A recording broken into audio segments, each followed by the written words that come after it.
अस्सलातु वस्सलामु अलैका या सय्यदी या रसूल अल्लाह। अस्सलातु वस्सलामु अलैका या सय्यदी या हबीब अल्लाह। अल्लाह करीम का करम है कि उसने एक मरतबा फिर अपने और अपने प्यारे महबूब के दर की हाजिरी के लिए बुला लिया। इस वक्त हम जिस जगह पे खड़े हैं ये है कुबा शरीफ का रास्ता। ये सामने मस्जिद नबवी से निकले आप तो ये सीधा रास्ता जा रहा है, वो कुबा शरीफ के मीनार नजर आएंगे आपको। ये कुबा शरीफ का रास्ता है। कुबा शरीफ के मुतल्लिक मेरे प्यारे करीम आका सल्लल्लाहु अलैहि वसल्लम ने फरमाया था कि जिसने इसमें 2 नवाफल पढ़े उसे एक मकबूल उम्रे का सवाब मिलेगा। एक दिन सारे साहबा बैठे हुए थे आका करीम सल्लल्लाहु अलैहि वसल्लम की बारगाह में, तो कहने लगे आका करीम सल्लल्लाहु अलैहि वसल्लम, हमारे माँ बाप आप पे कुर्बान, मक्का पाक वाले हमसे सवाब में बहुत आगे हैं। वो इसलिए कि अल्लाह का घर पास ही है, वो इराम बांधते हैं मिकात से और उम्रा कर लेते हैं और उनको जाहिर है बहुत ज़्यादा सवाब मिलता है। हम बहुत दूर हैं इसलिए हम सवाब में उससे कम है। तो प्यारे करीम आका सल्लल्लाहु अलैहि वसल्लम ने फरमाया कि मैं आपके लिए भी आसानी ना पैदा कर दूं। तो फिर मेरे प्यारे करीम आका सल्लल्लाहु अलैहि वसल्लम ने कहा, जब घर से निकले 2 नवाफल पढ़ के घर से निकले और मस्जिद कुबा में आके 2 नवाफल पढ़े तो आपको मकबूल उम्रे का सवाब मिलेगा। वो उम्रा जो मैं कर रहा हूँ वल्लाह आलम कबूल है या नहीं कबूल, ये वो उम्रा है जिसकी मेरे प्यारे करीम आका सल्लल्लाहु अलैहि वसल्लम ने गारंटी दे दी। ये मैं अब आपको रास्ता दिखाता हूँ। ये वो रास्ता कच्चा था, अब इस पे गाड़ियां चल रही हैं।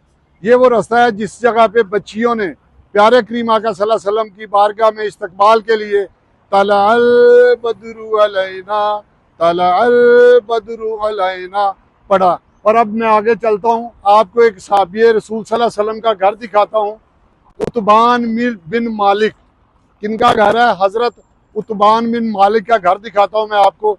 सामने आप दिखाएं जरा, ये है मस्जिद जुमा। ये है मस्जिद जुमा।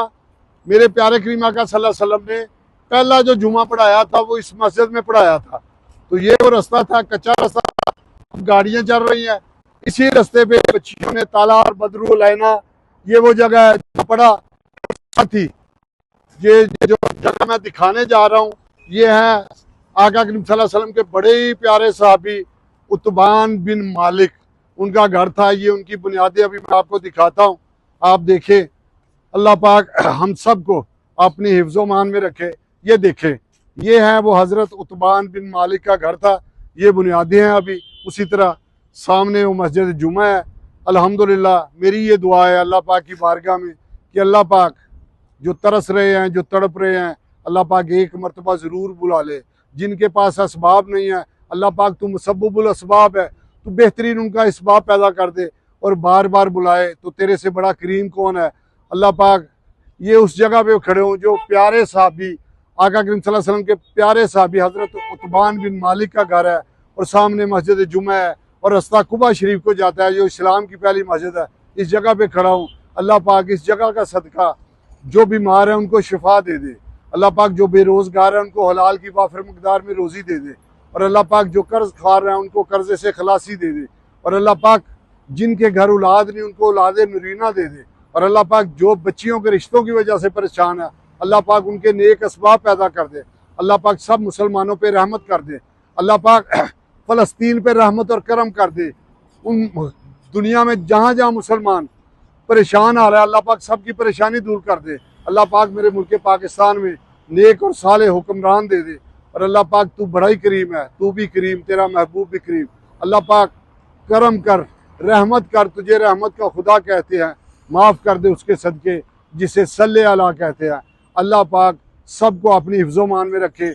और जिन जिन लोगों ने मुझको दुआओं के लिए कहा है, किसी ने रोज़गार के लिए कहा है, किसी ने शिफा के लिए कहा है, किसी ने कारोबार के लिए कहा है, अल्लाह पाक मैं तो किसी काबिल नहीं, लेकिन मालिक तू तो करीम है, तू सबके दिलों के हाल जानता है।